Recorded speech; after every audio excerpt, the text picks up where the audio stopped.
Welcome back to the Go Read Sis podcast. I'm Lexie. And I'm Kati. And yeah, this is the Go Read Sis podcast. I think you always do this part. I was like, wait, I don't actually know what to say. It also felt so wrong to say Lexie first. This is Kati and I'm Lexie, not the other way around. Season 2, man. New beginnings. All right. Today's episode is our deep dive episode of the selection. Whoop whoop. We are going to give a little warning. There will be spoilers. We will say when the spoilers start. Yeah. So if you haven't read it, you're still safe here. For now. But you won't be safe the whole episode, so pay attention. Pay attention. Okay, we're going to start as we do with our scripture, and I think this is yours. It is. Okay, so the scripture of this episode comes from Psalms. It is Psalm 46, verse 10, and it says, "Be still and know that I am God. I will be exalted among the nations. I will be exalted in the earth." The thing that, I highlighted in this verse was, the first two words being, "be still." I think it's just something that we don't really think about too much, of just, the act of, stillness and what it means to be still. And how, when it comes to coming before God, he meets us in our stillness, and he speaks he speaks all the time, but we only hear him when we're listening. And in order to really hear him, and in order to really understand what he is trying to impart and instill in us, and the ways that he's trying to change us, is through stillness and quietness. I love. And I feel in our lives right now, busyness is just the thing, and hustle culture is so real. Yeah. And so that stillness, I feel we just don't always think about. And so I just wrote God is worthy of our time. And That's good. us sitting in stillness is showing him and proving to ourselves that we really believe that he's worthy of our time, and that we are putting him as the priority instead of all the other things bouncing around in our life. I love that. I feel we both just got kind of that reality check. Yeah, absolutely. In different ways, but if you didn't listen to our last podcast episode where we talked, or our season 2 launch episode, we talked a little bit about our hiatus.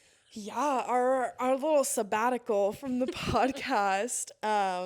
And just how God has really quieted us down a bit, and taught us that hey, it's okay to take a break. For sure. It's okay to chill out for a sec. Yeah.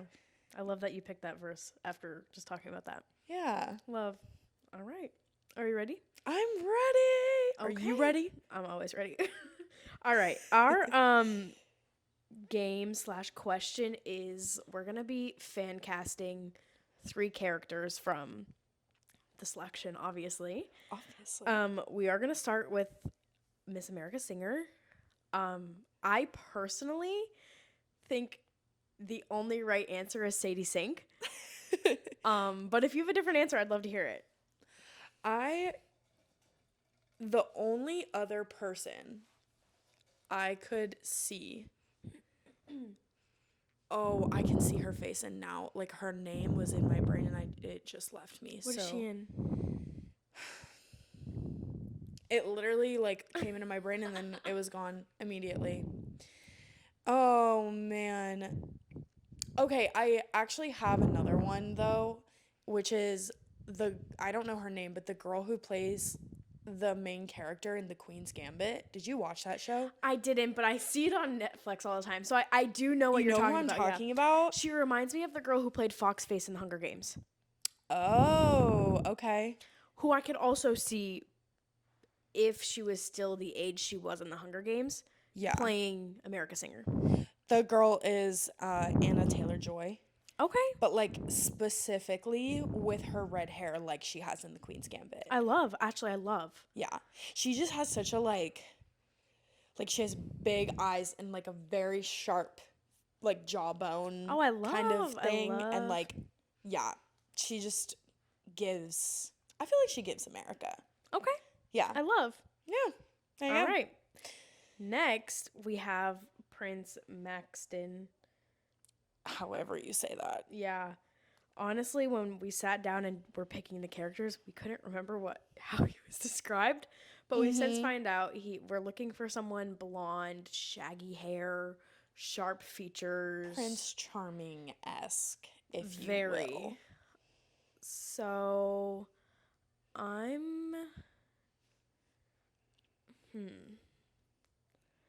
are we gonna cast? It's the shaggy hair that's getting me. The first person that comes to my mind is the guy that actually plays Prince Charming in Once Upon a Time.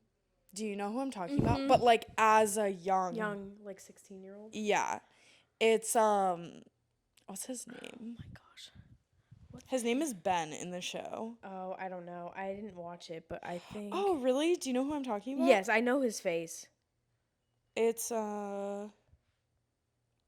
he's not young enough.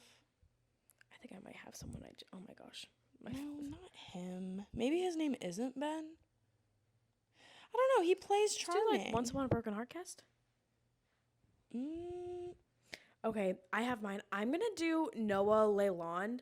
He plays Cole in My Life with the Walker Boys. Okay. And I feel like with his blonde hair, which I think he's naturally brown haired, but with his blonde hair, I see. Oh, I see that. Yeah. His jaw is maybe like a little sharp, but it's fine. Okay, I figured out his name.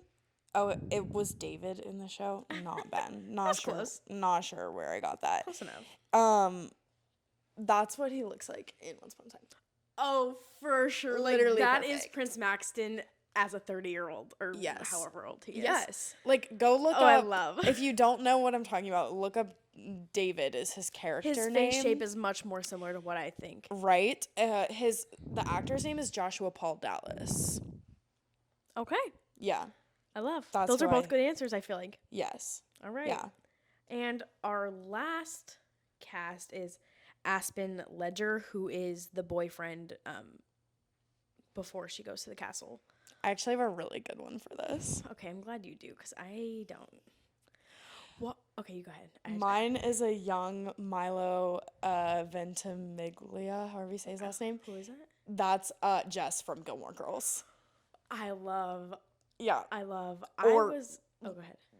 He's in This Is Us as well. This Is Us. Okay, yep, I know he's in something. And Heroes. Yeah, especially if he had like when there's like shaggy hair, because I don't know, and like I honestly read the selection like last year if he has long hair or not. Come on. Yes, give him some blue eyes, because I do remember Aspen having like bright eyes. Okay, but his eyes are like hazel. Are they? Yeah. Let me see. Well, maybe they're just really light brown. Maybe I see it though. Right? Yeah. Okay. But like when he's young. Yes, like Gilmore Girls aged. I love. Yeah. Yeah. All right. Hear me out. Like teenage Ian Somerhalder or Summer Handleholder, whatever his name is from the Vampire Diaries. I never watched the Vampire Diaries. Okay, hang on. Okay. This is him like now, but like. Wait, yes, I know who that is. When he was younger, like. I see it. I see it for sure. I know you all know who Ian Somerhalder is. Yeah. I feel like everyone knows that. If you don't, go look it up. I didn't. I know him after seeing him. I'm so bad with names like that though. Yeah. So I feel like young him could have been what's his name? Aspen. Yeah, from the selection. Yeah, sure. It's his eyes that really do it for me, because he has light eyes, and I honestly don't remember if Aspen had green or blue eyes, but I remember them being light. So that makes sense. Yeah. I will say, guys, I am so bad at knowing what characters look like. Oh yeah. I swear to you, my brain creates whatever it wants, regardless of what the words on the page say. I'm reading what the description is, not retaining. So real. My brain is just like, whatever. I thought Jax from Once Upon a Broken Heart was a brunette. No, literally. She texted me, like, story time. She texted me. Were we doing, like, a little fan cast, I think? Like, something. And you sent me something, like, oh, yeah, but just, like, change the color of their hair. And she was like, what do you mean he has brown hair? And I was like, literally is described with blue hair and blonde hair, and that's it. For sure was convinced he was a brunette. And you're like, he's a brown hair king, and I'm like, no, ma'am. Yeah. I think it's because all of the like men, like the angsty men in books are brunettes to me. No, I do agree. Like a more like mean villain enemy to me is like sharper. Like I feel like blondes in men are like sweet, like boy next door, like, or like definitely stereotyping here, but like super manipulative is how I see it. Like looks sweet, could kill you. Looks like a cinnamon roll, could kill you. Dean, you know that TikTok? Dean from Gilmore Girls gives blonde boy vibes to me. Or honestly, I know he has brown hair, but that's like Jax. No, I was gonna say it's Tristan from Gilmore Girls. Oh, like think about that's what I think about when I think of like a blonde book boy. Okay. Yeah. All right. Yeah. So yeah. Anyway, I think we did pretty good fan cast though. I think we did too. Go team. Although half the people we picked are way too old to actually. All of the people we picked, I think, are way too old. I don't know if Sadie Sink's too old. No, play a 16, 17-year-old. She could play a 17-year-old. For sure. She's definitely like 23, but they always do that though. Yeah, they do. Ain't no one look like their age on TVs and shit. True. Speaking of like fan cast though, did you know that the selection was like in full production for a TV show or movie and they canceled it? I had no idea. I didn't know either until I was trying to look up fan cast. But oh yeah, it was gonna be a Netflix show. Oh, and then they were fully just like, stopped. no. Yeah, okay. I would have liked it. Like I eat up The Bachelorette and like I don't even know why because it's like not that great of a concept. Yeah, but like I don't love that stuff. I don't like watch it. Like I don't watch it every week, but like I guess maybe in just this book I loved it. I loved the concept. It was a good concept for sure. I will say like in real life on the show, I'm like, why do you want to kiss like why do you all want to kiss the same person? Like that's just weird. It is a little it's a icky. little weird. What did you rate this? I think my Goodreads rating was 3 stars. Okay. I think my like book journal rating was like 3.5. I enjoyed it. I thought it was a fun little read. It was definitely quick. It was very like light. I felt like very almost like shallow, but not in like a bad way. Just in a way where you're like, okay, I don't have to think very hard about this. Like we're chilling. Yeah, I thought it was good. I thought like good, like honestly good palate cleanser if you're in the middle of like something and you just need something like quick and easy. It was clean, nothing. I don't know if we've said this at all. It is the first book in a trilogy. Yes. We're not going into anything about the next two because I haven't read them. So we will just be discussing the first book. Yeah, what would be your age rating for this? Oh, 12. Yeah. Yeah. I think that is like kind of what it's geared ish for. Yeah. I would highly recommend for like middle school. A middle schooler. Even like we both read it as adults. So like you can read it as an adult. Yeah. But and I enjoyed it. I wouldn't say it was like my favorite, and there were definitely things that I was like, okay, like this is definitely young adult, but it was still enjoyable. Yeah. Yeah. Nice. I did give it 4 stars. I definitely read YA much more than you do though. So that's not that surprising to me. I loved this. I'm also a sucker for romance. And I feel like for a 2010s era dystopian, the romance was so fun. Yeah. Especially as you continue on in the series, obviously. But do you want to talk about the concept of the book? Like, what is this about? Yeah, so essentially I have it pulled up if you need me to. I think I got it. Okay. I think I got an idea. So basically the premise of this book is the main character, America, she's living in this, obviously it's a dystopian, so she's living in this dystopian society. It gives Hunger Games like the setup of their society where there's like the elite people who live up here and then everybody else is kind of down here. They call it like a caste system?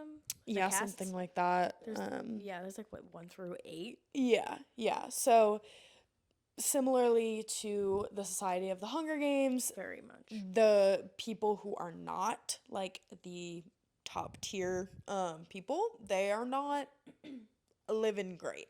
Yeah. So anyone below like a number 2 is like pretty, like that's like lower middle class and under. And I think 7 or 8 I want to is say like is 8. 8 Yeah, is like, the lowest of the low. So America, I believe, is a 6 or a 4. I think she's way lower than that. No, I thought she was a 6 and he was an 8. Oh, you might be right. Yeah. Maybe. So either way, her Something. family is not well off. They need the money. And the way that this system works is the prince has this whole selection where they pick like 20 something girls from all different classes, and they bring them into the castle, then they turn them into princesses, and the girls compete to win the prince and the prince's favor, pretty That's much. where the bachelorette part comes in. Yeah.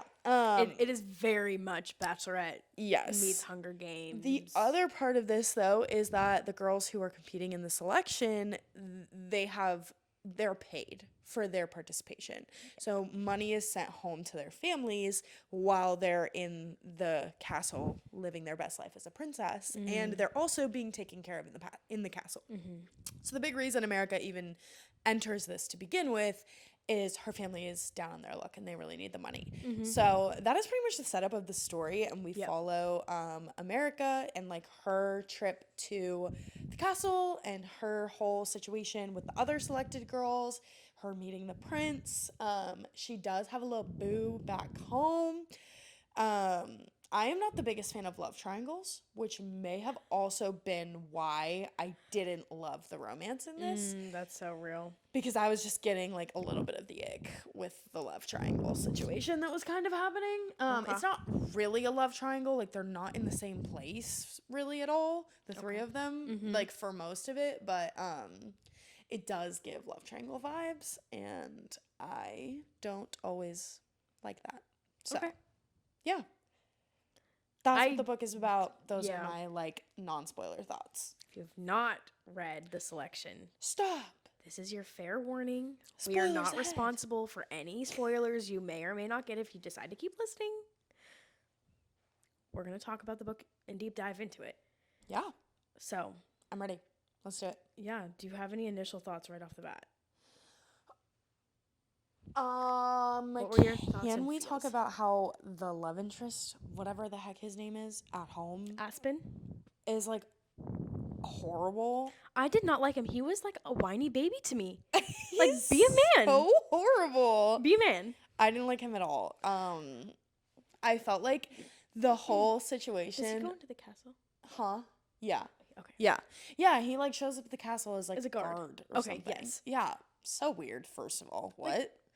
Also, the whole thing about the girl when like, okay, America's like getting on the bus to go to the castle. Yes. And he has his arm around this other girl. But and he's in love with America, like saving change for. like what? But his excuse is like, oh, she like fell or whatever. It's like, Boy, be so for real. be so so for real. What are you even saying? I was not an Aspen fan, and anytime either. she even thought about Aspen being better than, is it Maxton or maybe I don't know. Maxton? Yeah. I got mad. Yeah, no way. I did not like him. No, I'm not a Aspen fan at all. Never rooted for them. No. Maxim was sweet though. I liked their initial encounter with the garden. Here's the thing. Okay. I was getting the ick with America like a lot. Number one, with her name being America. Okay, but that's gonna make sense. So cringy though. They said something about like her mother named her that because it was like the only free country or whatever. It'll make more sense in future books if you decide to read them. That's fine. But I know what But you mean. it's I was still also, I was cringy. like, oh, why? At first. I get it. I get your hesitation. The other thing, girl who runs screaming into a garden in the middle of the night. No, literally, I can understand having a panic attack, being like trapped, whatever, but like Like, you're who does that? you're how old is she? 16, 17? Like, get a hold of yourself. Like, come on. Like, you're in Have- someone else's space. Like, Right. Like, I understand, okay, I need a moment, I need some air, whatever. Yeah. But, like, what? like you're acting like a fool in the castle, knowing that they're paying your family. To the prince, like, knowing that Literally. was who he was. Oh, yeah. I'm like, Are you no, kidding? get a hold of I yourself. don't care if you homie. want to be here or not, you're here. Yeah. What are you doing? Like, and it's, to my understanding, it pays well to her family. yes. Yeah. Like, what? Yeah. I just want to say, why, especially in this era, were the girls written so defiant, but like in an annoying way? Like whiny, Oh my sassy, gosh. like I'm not like other girls, but like in an annoying way. Like that was my biggest problem with this book was America was like mean for no reason half the time. Like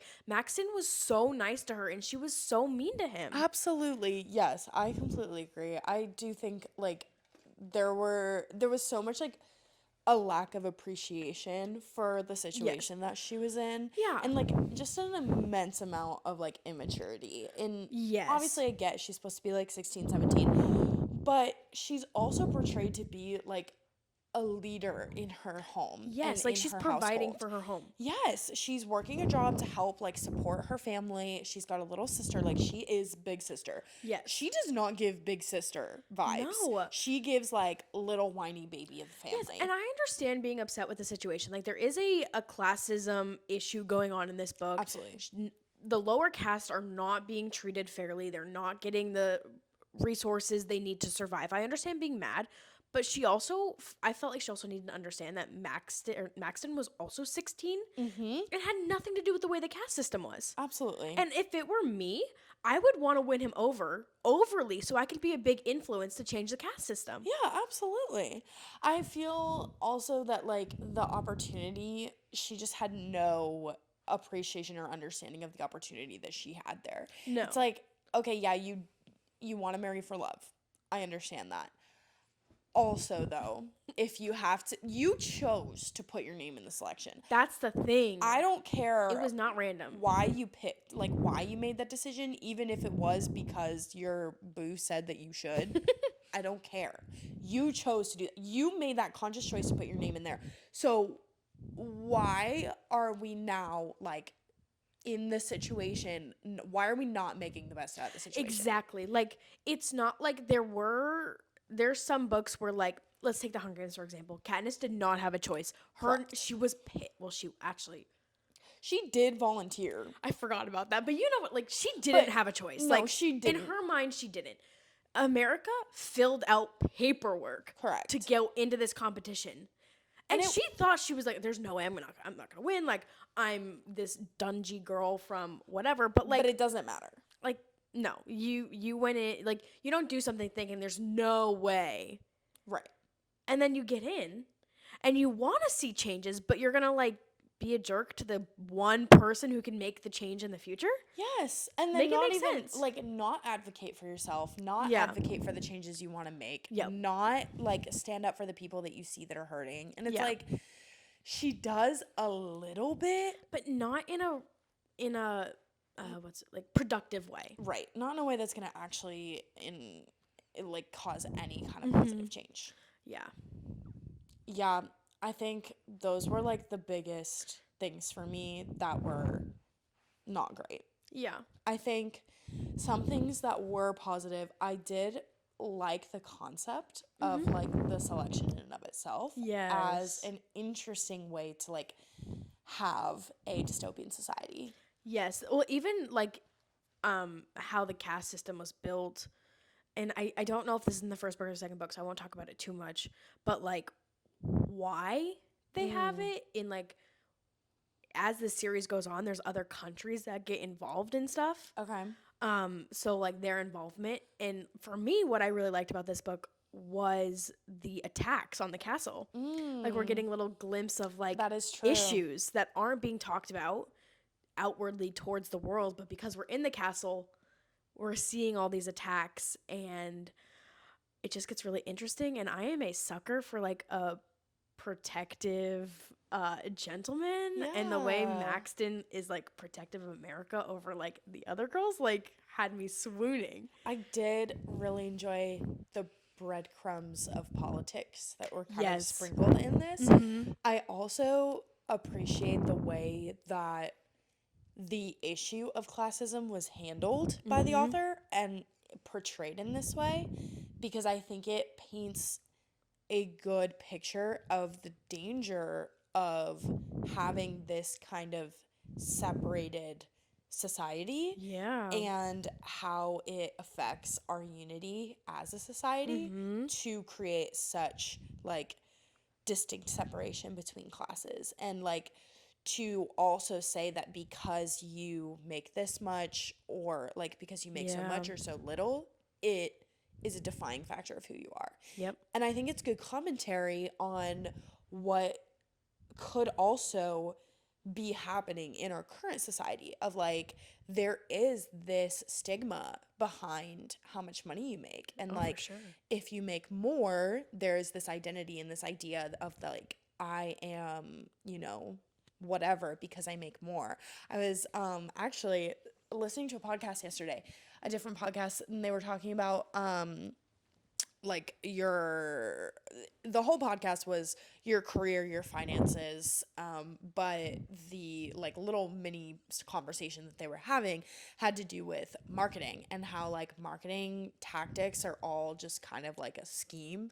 And when someone is selling you something, like through something like a commercial, they're selling you an idea, not a product. And so the example he used was Bentley commercials, and how when you watch a commercial, and you could take any like luxury vehicle, you watch a commercial for a luxury vehicle, you are sold on the lifestyle that that person has. You're seeing them going to the golf course or the tennis courts, or you're seeing them like going shopping with their Gucci bags or with their like whatever.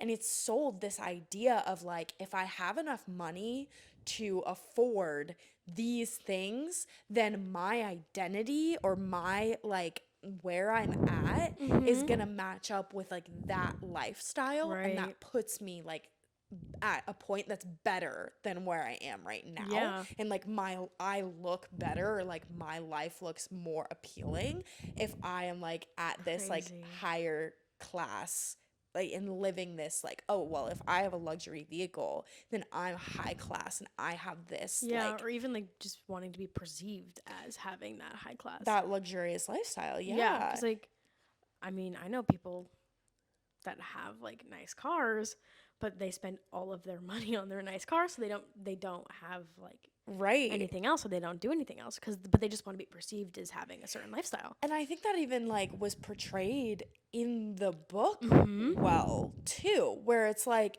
the, you know, the twos or threes, or like the one of the girls in the selection was like the one that we're supposed to not like.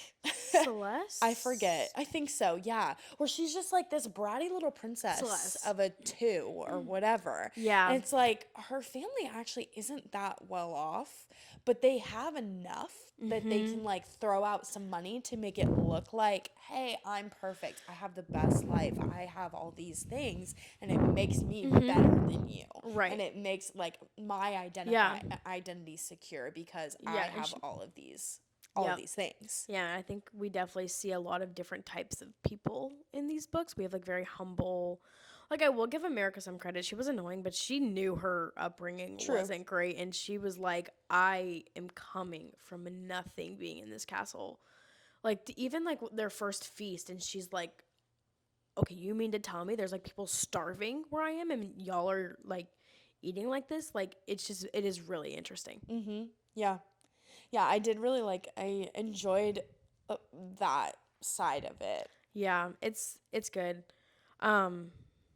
Yeah, my biggest takeaway from this book is just romance. Honestly, it was good. Okay. I don't even how does it end? Like where are they at the end of this book? There's like her and maybe 2 other. I think it's just the 3 girls. Okay. It's like her and her friend and Celeste. I think. Yeah. I also loved, and I don't remember if it was Maxton's mom or dad, does not like America and wants Maxton to cut her. Yeah. And he's basically like, I'm only keeping her because I'm helping her family, like paying it, something like that, right? Like he's telling his dad he's only keeping her to help, like support the family. I honestly don't remember that, but it's been like a couple months since I read it. Okay, and I could be making part of it up, but I do know like the dad wants America gone. Yeah. He doesn't want Maxton to marry someone from the lower caste, which is funny because his wife is from a lower caste. I don't know which one exactly, but kind of hypocritical if you ask me. Mm-hmm. A little bit. But they fell in love. The mom and dad. Yes. Yeah. I think it's interesting how Maxton approaches this whole situation as well, because I did like how he talked to America and was like, hey, give me some credit here. I have like never seen a girl my age before, and all of a sudden there's like 20 of them and I'm supposed to pick one. Yeah. Like, hey, let's take a second. And in Maxton's defense, all these girls signed up for this. He was forced to just allow 20 women into his home and be like, I have to pick one of you to be my wife. Yeah. But, like, I don't know any of you.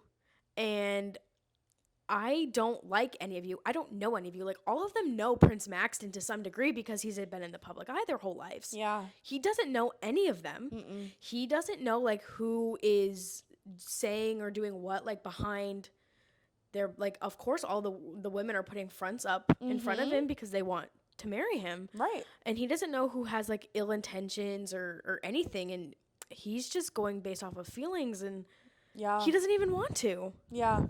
He didn't want this life. No. Poor Maxton. I love Maxton. He's okay. I liked him. Yeah. It just wasn't, I feel like the romance and the characters did not impact me. Maybe it's because I've read the whole series. Maybe. I feel like I know how it ends. If I did, then I would have like more of a connection to them probably. That's so fair. But yeah, I just don't feel like super connected. Yeah, I read all 3 books in a matter of like 4 days. Oh wow. So I really am having a hard time remembering what happened in what book because I read them so back to back. Yeah, that makes sense. I think also with having so many characters in the beginning, it was like they start going off real quick though, right? Yes, but there's some you don't even know anything about. Yeah. I'm like, okay, who should I be paying attention to right now? What is going on? I will say, back to like the dystopian thing, I do appreciate that this book didn't have magic in it during a time that almost every book was introducing some kind of magic system. That is true. It is more looped with like the Hunger Games and Divergent, and which they didn't do any kind of like weird. No, it wasn't magic. It was more like separation and classism and stuff. So I really appreciated about that, and I also appreciated that it was like girly almost. Yeah, like that. Like the Maze Runner was popular then. The Hunger Games, Divergent, The Selection. Yes, But like, and I love the Hunger Games, Divergent, Maze Runner. Yeah, but they were very like, I don't want to say boyish, but like they were a lot more like action, intense, like highlighting and glorifying the like physically strong and fit, and that's not a bad thing. No, and I did like that. But for the princess girlies, like what was there for the girly girls, you know? That, yes, I would also like. I was just thinking about that as you were saying that. Like, this book was such a good like gateway from being like a Disney princess girl. Oh, because it is Cinderella vibes too. Yes, I think it's based. It's loosely it's a retelling. Yes. Okay. Yeah. So there is then, no glass slipper moment, but So there's no glass slipper moment, but not that I remember. Not quite. No, not really. But anyway, yeah, it's a good like.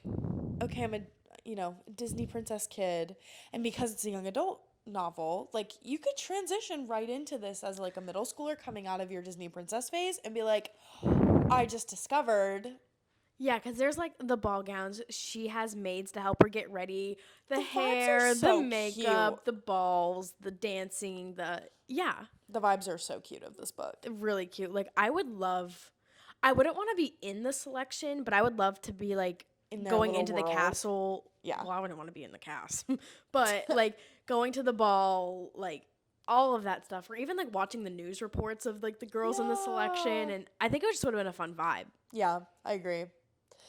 Anyway, I think it was a cute book. Yeah. I enjoyed it. A good, like, a solid read, you know? Like, I'm Yeah. glad I read it. Mm-hmm. Don't think that I'll think about it often, but I am glad that I read it. And I might continue. Since it's only 3 books, I may finish the trilogy. Yeah, it's a Keep good you palate posted. cleanser, like you said. Yeah. It's very low stakes for the majority of the book. Even like the height of like what is happening. Yeah, that's fair. Feels very low stakes because it's so heavily focused on the romance. Yeah.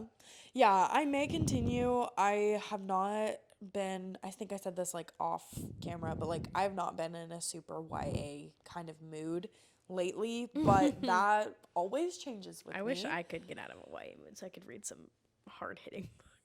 I I've have been been scared since reading The some Woman. straight bangers. Love that for you. I'm listening to a YA right now and I am like kind of hating it. Oh no. You might like it actually. What is it? 3 Dark Crowns Oh, is okay. the name of it. I don't know if I've ever heard of it. Yeah. Anyway, do think you have any other thoughts about this? no.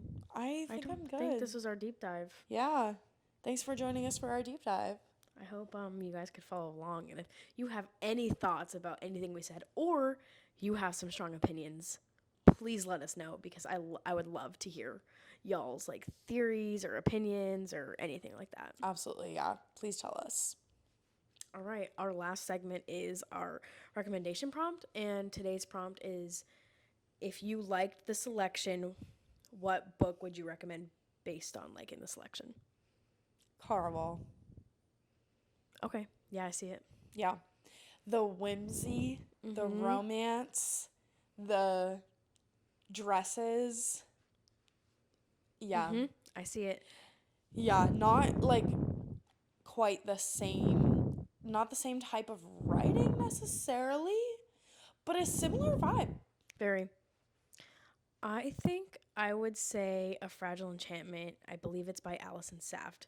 Oh. Just because, like, the main character is a seamstress, and it just, like, the maids in the selection just give me the same vibe as her, and it is very, like, whimsical. There's a wedding, like, it's just very cute. I love that. Cute. That's how I would describe the selection, I think. Cute.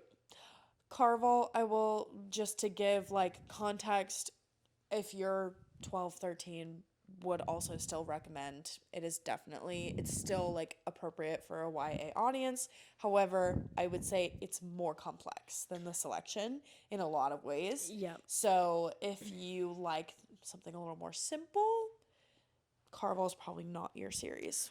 Maybe Same exact thing for Broken Heart. Same exact thing for Fragile Enchantment. Okay, there you go. It's clean, it's safe, but the concepts are a little bit more tough. Yeah, just like not as like light and fluffy. Like, yeah. Yeah. So I think that's it. Wow, we did it. Yeah. Thank you for joining our first us. deep dive. First deep dive. This was fun. I like it. I'm happy and excited to do more. Yeah, same. Let us know if you guys have any thoughts on the next book we should do a deep dive into. We're going to try and do these like periodically, so we'll see what that ends up looking like, maybe every other month or something like that. Yeah. But yeah, let us know if you have any suggestions or recommendations for the next book we should read and deep dive into. Yeah. Yeah? All right. You gonna wrap it up? I might mess this up, but that's okay, you got it. Yeah. Okay, guys, if you liked this episode, yeah? Yeah. Good. If you like this episode, please like, follow, share with your friends on all the things. We're on Threads, Instagram, TikTok, YouTube, Spotify. We're everywhere. So make sure you give us a follow. We would love it if you guys interacted with us. Yeah, definitely. Follow us, like, subscribe. Check the little plus. Give us a rating on whatever. On Spotify. Give us a 5-star rating. Yeah. Honestly, don't know what comes We next. would love that. Oh, yeah. I know what comes next. We love you guys, and thank you so much for being here if you watched this whole thing. Bye.